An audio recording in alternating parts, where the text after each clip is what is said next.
Hey guys, welcome to Arsenal Fan TV, and this is my preview for Saturday's game away to Swansea. Not a fixture that has been kind for us, home or away. We've got a very poor record against Swansea since they've been promoted to the Barclays Premier League, and in a way you could argue that they're the new Bolton for us, in the way that Bolton was such a bogey team for so many years. Swansea seem to be having a similar effect on us. I can't quite remember the last time we actually beat them convincingly. They always give us a really difficult game, especially away from home.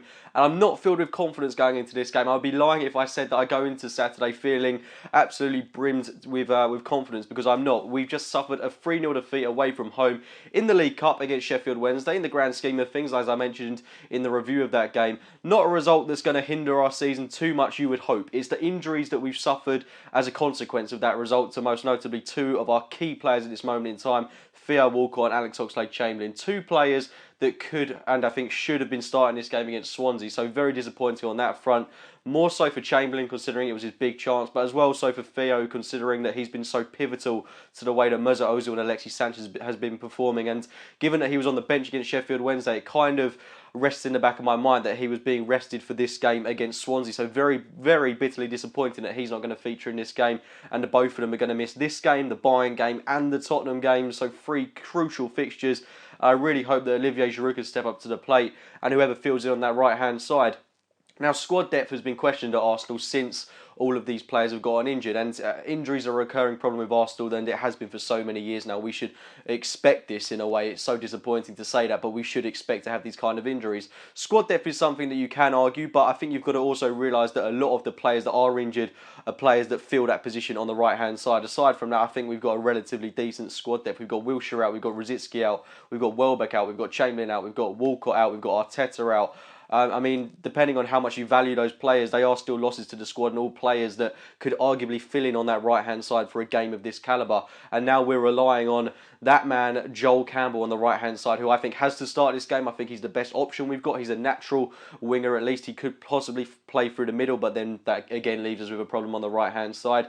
And I think Campbell would be the obvious solution. But if he is going to play, which I think he will, he's got to raise his game so much from the way he performed in the game against Sheffield Wednesday, as well as that the way he performed against Spurs and in any other fixture he's performed in this season. He hasn't quite cut the grade for me. He's shown as of yet that he's not quite suited to Arsenal Football Club, and to be fair, I think I'm just being a little bit too polite on him there. I don't think he's of an Arsenal quality as of yet. He hasn't shown me in an Arsenal shirt he's good enough to play for this club. This is his chance if he takes it. I'm hoping that he'll do something in this game. It's a massive opportunity for him. If he wants to remain at Arsenal Football Club, I hope he'll show that in the way that he plays in this game.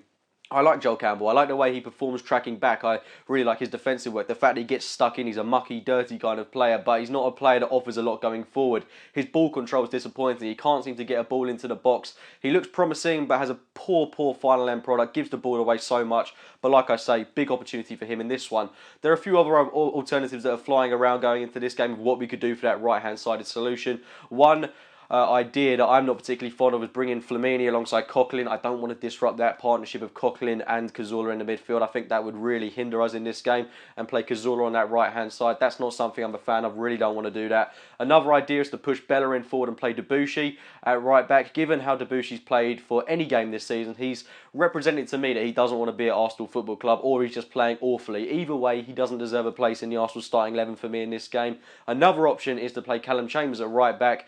And given the way Montero absolutely tore him a new one at Swansea last season, don't want Callum Chambers anywhere near this game. And he didn't perform well against Wednesday either. None of those senior players in that game that are fighting for spots in the team, players that were pushing to get in this Arsenal 11 and, like, you know, tapping on the shoulder of Arsene Wenger and saying, you know, Arsene, don't forget about me. I can still offer something to this team. None of those players performed. So not really any of them deserve a place in this Arsenal starting 11. I mean, Joel Campbell really is pushing it, but he's only the one that's getting in there because he's kind of our only solution.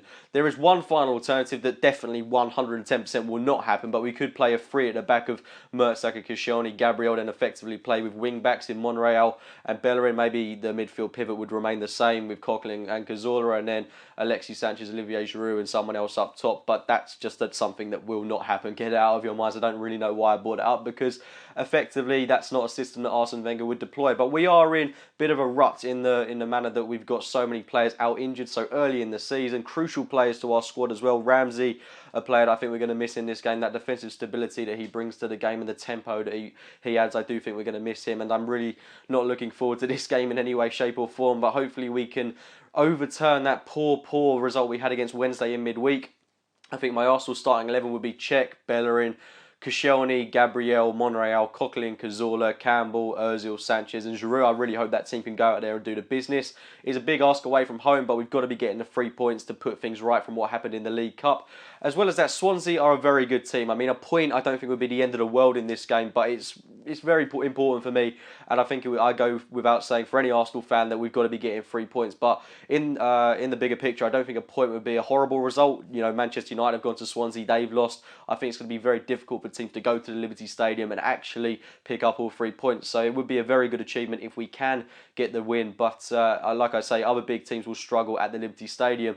So they've got some very good players. John Joe Shelby has really come into his own this season. They've got Bafetipi Gomez up top, Jefferson Montero, who always performs well against us. And as well as that, they've got some very other good players such as Sigurdsson and Ayew, who they recruited over the summer. So a very combative team. They're a very exciting team to watch. And despite Gary Monk not actually having a win in, I think it was 5 games, they did get a victory at Villa Park last weekend. Not the most convincing of results, but that's going to give them a little bit of confidence. So they're back to winning ways after a disappointing blue patch, I guess you could say. But yeah, it won't be an easy game, not a game I'm looking forward to all that much. But leave your thoughts in the comments box below. Please do get your team lineups in the comments. We'd love to hear your thoughts on that one, as I always do.